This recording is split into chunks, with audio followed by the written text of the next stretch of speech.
तो का हाल बा भाई लोग। दुबई के IBFA अवार्ड शो खत्म हो गईल बा।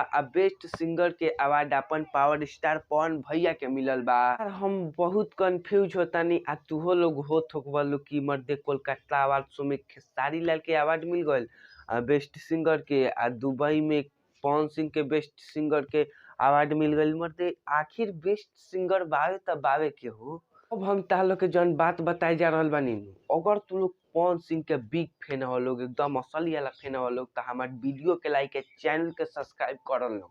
भाई लोग कोलकाता में खेसारी लाल के नेशनल अवार्ड मिला रहे बेस्ट सिंगर के, और पवन सिंह के मिलल बाटे इंटरनेशनल अवार्ड, मतलब कि इंटरनेशनल अवार्ड बेस्ट सिंगर के मिलल बा उनकर।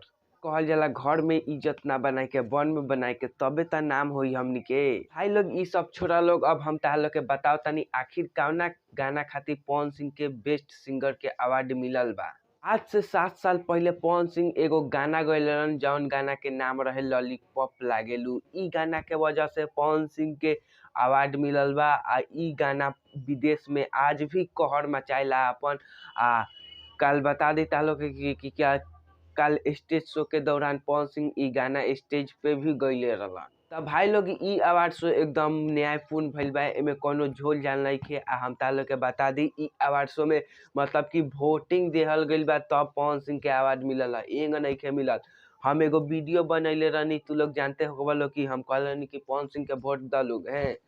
तब अब तू लोग पवन सिंह ला पे लाइक कर लोग, तू लोग पवन सिंह के वोट देला लोग, तबे पवन सिंह के ई अवार्ड मिलल है, ना कि एकदम पवन सिंह उ अवार्ड के खरीदल हवन। ई सब काम खेसारी लाल के ह, त ई उनकरे पे शोभा देला, अपन पावर स्टार पवन सिंह पे ना। तो तू लोग पवन सिंह खातिर लाइक ठोकर लोग, चैनल के सब्सक्राइब कर लोग, मर्दे सब्सक्राइब कर लोग, काहे कि सबसे पहले हम ये वीडियो ताह लोग के देखावतानी आ लियाइल बानी। तो जल्दी से सब्सक्राइब कर लोग। Tata bye by.